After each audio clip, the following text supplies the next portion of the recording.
Hello, ladies and gentlemen. I'm Grant, and I am playing Return to Wolfenstein, Castle Wolfenstein, which is an awesome, awesome game. It's very cinematic. The music is absolutely awesome, as I'm sure you can tell.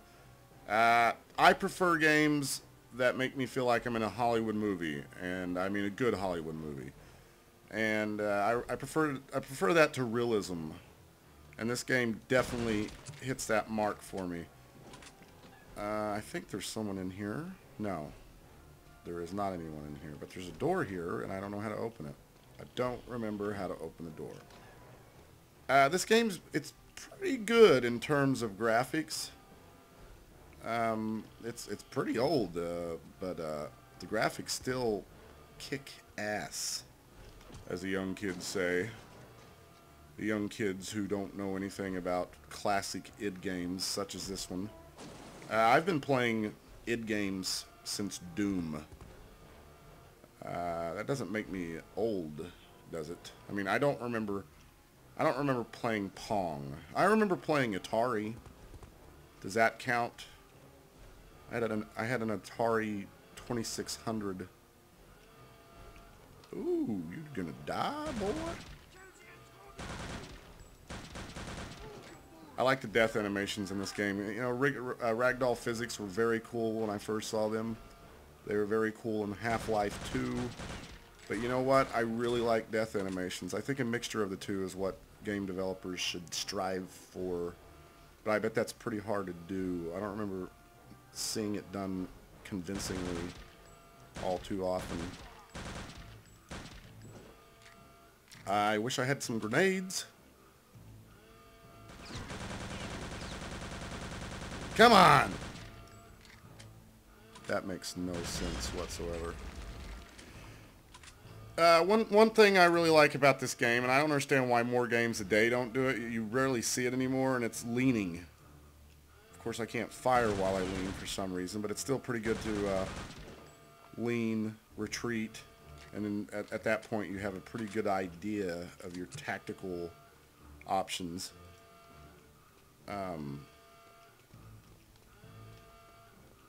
So game developers, if you want to make me happy, let me lean. Another thing you could do to make me happy is add some post-mission stats. Tell me if I made 100% on secrets. Tell me if I got 100% of the items. Tell me if I got 100% of the kills.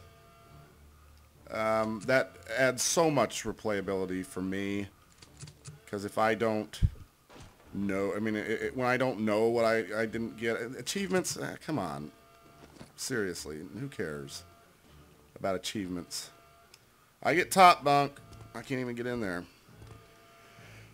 But it's just, it's stupid that Doom 3 comes out and there's no post-mission statistics. It's really stupid that Duke Nukem Forever, you know, you wait all these years for that game and it's not a throwback at all. Don't let people tell you that that game is a throwback. It's an absolute disappointment in terms of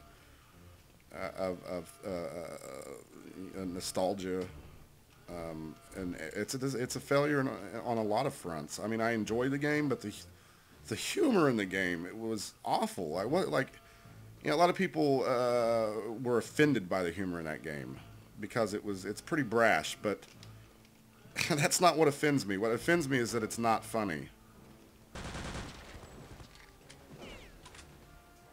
So I'm going to have some guys up here. There's a guy. I need to take him out before I get on the turret. But it's just such a cliche that, oh, here's a turret. Now I know there's going to be a bunch of guys running at me. Gee, how original. This is cool. Check this out. I can destroy the environment, which is somewhat rare for the time period. Just another one of the things that kind of shows that id was really, you know, they were always trying to push the bar, in my opinion. Not always. I mean, you know, all the Doom sequels were pretty much, you know, same engine, not many differences, but they're all great. All the original sequels of the original line, those were, you know, obvious money-making schemes, but very well done money-making schemes. I think there was a lot of passion for creating those games. The thing about these games is that the maps are kind of confusing. A little more confusing than they are today, and I don't think that's I don't think that games are a little bit easier to navigate has anything to do with, you know, the fact that they've gotten better, because they haven't gotten better. I think they just dumbed down the level design. So I kind of prefer this, not knowing where the hell I'm at or where the hell I go, as opposed to, you know, an arrow always pointing me somewhere. It's ridiculous. It's where I've been here. I want that knife. I want to stab a Nazi in the eye with that knife. Stab him in the freaking throat. Carve his gizzard out.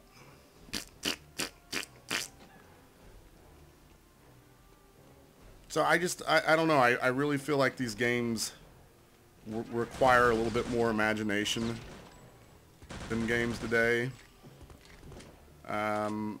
You know, there's never an apparent story to these. You know, I'm a spy that was captured by Nazis, and now I'm just fighting my way out.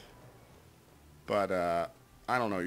You start to come up with a story, and it's better to have no story at all than a really crappy story. And video games, let me tell you, they have really crappy stories. I enjoyed Grand Theft Auto, though. I thought that was a very mature game in terms of storytelling. I really enjoyed that character in that moment where you're in the basement and the guy is, you know, you're tied up in a basement and the guy pulls out a hacksaw. I was actually like, I felt that they had done something that video games don't normally do, which is make me care for a character. I'm about storytelling. I'm a writer and I'm dead. But I enjoy stories any way I can get them. And I think one of the greatest the greatest stories for me in a game was Half-Life 1, which it doesn't seem like there's much of a story there, but I just imagined my own story, you know. I guess you could also imagine a story for Pong, like why you're a paddle hitting a dot, which is stupid. That was a multiplayer game. Oh, hey, bro. What's up? That door just closed, but I don't think there's anybody in there. I think they already came out. Where did the Nazis get their doors that close themselves? Where did they obtain such technology? That's what I don't understand. Blah, blah, blah, blah, blah, blah. I'm going to die. Alright, thanks for watching, and subscribe.